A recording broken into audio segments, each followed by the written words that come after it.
95% लोग अपने जीवन में जो ब्लंडर करते हैं 95% वो ये है कि वो अपने प्रेजेंट की कीमत नहीं समझ पाते। क्योंकि कबीर थे कहां पे? बनारस में। वहां जरूरत ही नहीं।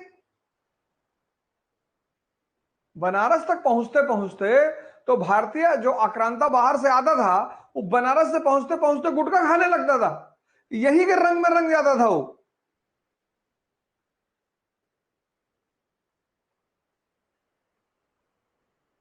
और बंगाल पहुंचा तो उसने कहा अमार सोनार बंगला, गरम गरम ढीम। जीवन बदलना है, खत्म नहीं करना है। इस पूरे प्रोग्राम का उद्देश्य है कि आप अपनी जीवन धारा को बदलें। दुबई टूर बहुत अच्छा रहा, एक्सलेंसी का अवार्ड मिला। आप सब लोग का आशीर्वाद रहा, प्रेम रहा। स्वयं को बदलना है, सोच बदलनी है, पढ़ना है।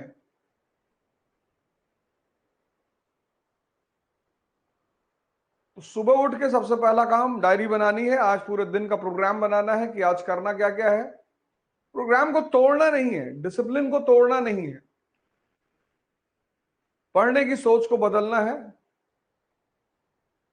पढ़ने के अप्रोच को बदलना है। हिस्ट्रियां सबकी प्यारी हैं, कुछ लोग अपना प्रेजेंट खराब करने पर लगे हुए हैं। आदमी की जो सबसे बड़ी गलती है वो ये है, 95% लोग 95% लोग अपने जीवन में जो ब्लंडर करते हैं 95% वो ये है कि वो अपने प्रेजेंट की कीमत नहीं समझ पाते। प्रेजेंट मतलब तोहफा। पास्ट, पास्ट में आप कुछ कर ही नहीं सकते, आपके बस में ही नहीं है, हो चुका है, हो चुका है, आप कुछ कर ही नहीं सकते।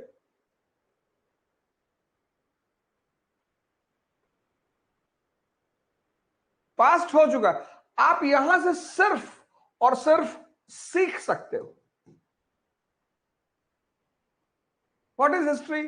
It's a dialogue between past and present. तीसरी चीज है फ्यूचर, जो एक स्कैम है। पता नहीं होगा कि नहीं होगा।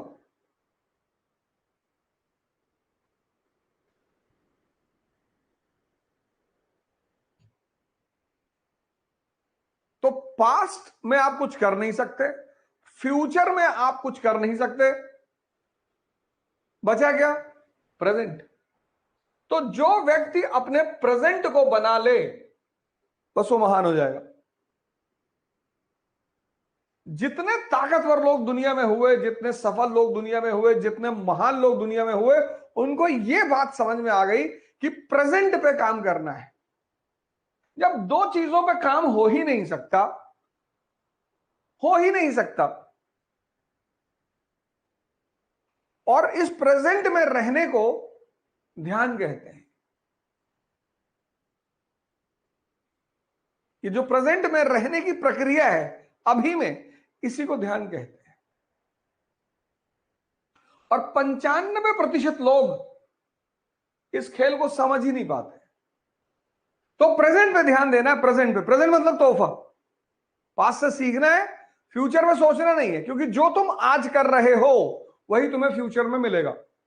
सुनिए, सीखिए, परेशान मत होइए कि कैसे पढ़ा जाता है, कैसे किसी चीज को निकाला जाता है, कैसे एनालाइज किया जाता है। ध्यान इसलिए भी करना है क्योंकि ध्यान से एक चीज पैदा होती है, धैर्य।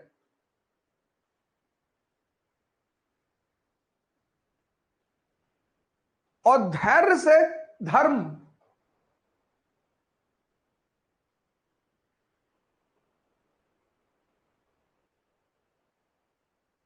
और धर्म से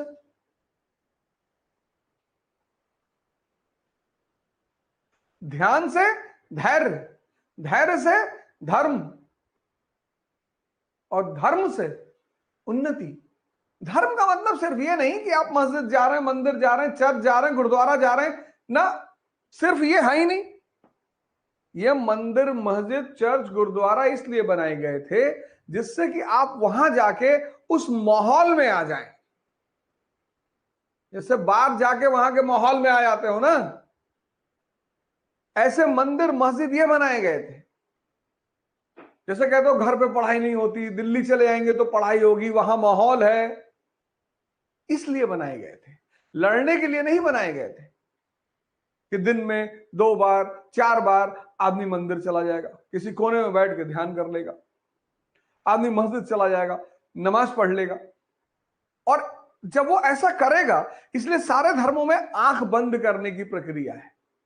पूजा करोगे तो आंख बंद करके करोगे, और सजदा करने की प्रक्रिया है, सर झुकाने की प्रक्रिया है कि बस मालिक ये मन संभाल ले, बाकी मैं दुनिया संभाल लूंगा।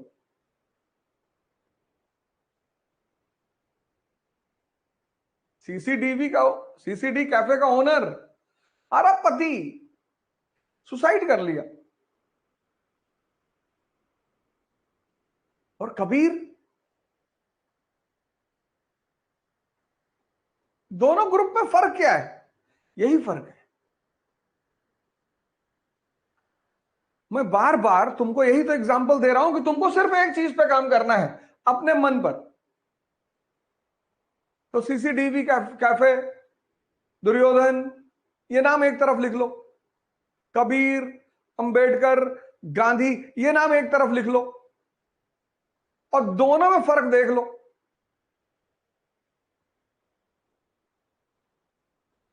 दोनों ग्रुप में एक ही फर्क है, मन। बस यही चीज, एक चीज मुझे दुनिया में समझ में आई कि अगर कोई इंसान अपने मन पे काम कर ले और अपने मन को ताकतवर बना ले, तो उसकी 99% चुनौतियां खत्म हो जाएंगी। वो चुनौतियों पे काम ना करे, उससे कोई फायदा नहीं। पढ़ते हैं लोग, पढ़ते हैं, अंडरलाइन किए जा रहे हैं, पता कुछ नहीं है। पढ़ना जिंदा दिमागों का काम है, इसलिए किताबें हर आदमी को एंटरटेन नहीं करती। 90% लोग जब किताब खोलते हैं उनको नींद आने लगती है। पता करना हो कि दिमाग जिंदा है या सो रहा है, उसको किताब पकड़ा दो।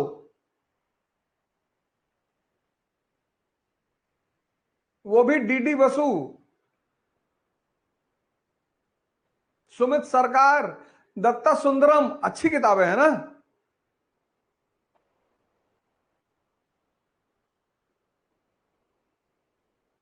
किताबें सबको एंटरटेन नहीं करती, और जिसको करती हैं उसको भगवान बना देती हैं।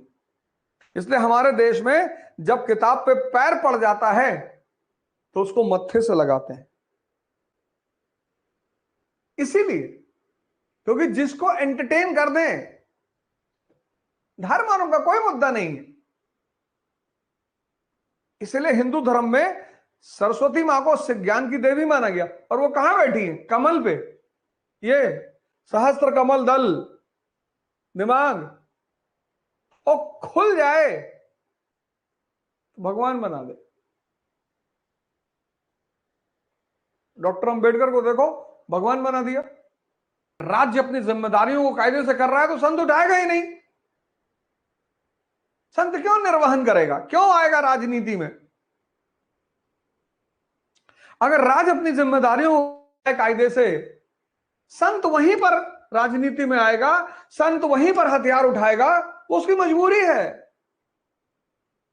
वो चाहे तो मोहम्मद साहब को ले लो, चाहे भगवान कृष्ण को ले लो, चाहे गुरु गोविंद सिंह जी को ले लो, और चाहे योगी आदित्यनाथ को ले लो।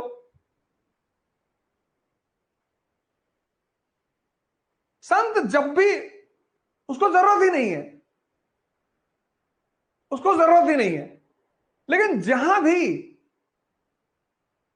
ये दुनियावी लोग अपना दायित्व निर्वाह नहीं कर पाएंगे, वहां किसी आदमी को आना पड़ेगा।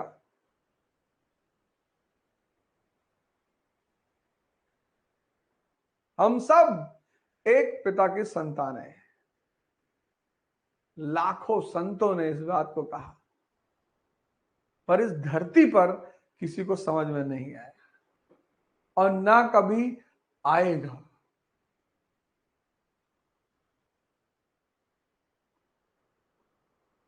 ना कभी आएगा। अब इलाहाबाद में एक आदमी की हत्या हुई, अब वो जात से दलित है, अब कोई आवाज नहीं उठा रहा है, अब कोई आवाज ही नहीं उठा रहा है, क्योंकि उससे राजनीतिक फायदा नहीं है।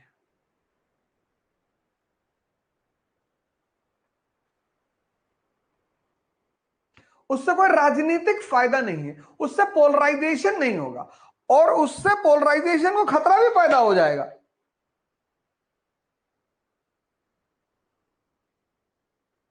ये कयामत तक चलेगा, क्योंकि 2% एरिस्टोक्रेसी है, 98% प्रजा है। इस 98% को उलझाए रखने का सबसे प्यारा तरीका है डिवाइड एंड रूल। किसी भी स्तर पे, किसी भी, और ऐसा नहीं हिंदुस्तान में, हर जगह। अरब वर्ल्ड में चले आओ, मोहम्मद साहब ने एकेश्वरवाद का सिद्धांत दिया, कहा अल्लाह एक है और उसका एक अंतिम रसूल है मोहम्मद साहब। वहां देखो शिया सुन्नी महदवी पता नहीं कितनी चीजों में बटे, वहां कौन सा जातिवाद है?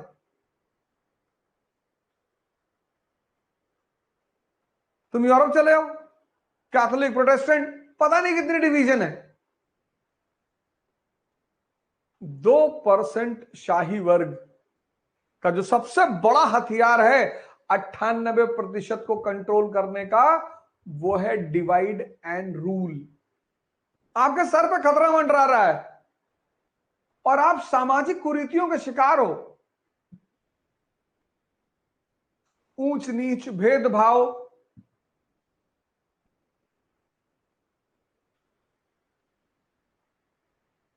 आप बटे हुए हो। कोई भी आकर आपको लूट के लेके चला जाएगा, कोई भी आपके घर में 50 करोड़ रुपया रखा हुआ है, आपका पूरा घर आपस में लड़ रहा है, पिताजी है ही नहीं और आपके घर का दरवाजा खुला हुआ है, अब तो कोई भी आके लूट लेगा ना। ये है नेसेसिटी, ये है आवश्यकता। भाई कबीर भी इसी समय रहे, पर वो धर्म नहीं बन पाया, क्योंकि कबीर थे कहां पे? बनारस में, वहां जरूरत ही नहीं। बनारस तक पहुंचते पहुंचते तो भारतीय जो आक्रांता बाहर से आता था, वो बनारस से पहुंचते पहुंचते गुटखा खाने लगता था, यही के रंग में रंग जाता था वो।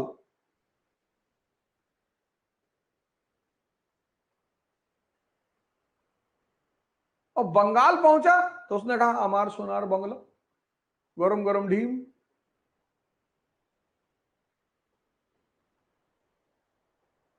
ये है आवश्यकता, ये है नेसेसिटी। और इस नेसेसिटी में गुरु नानक देव जी ने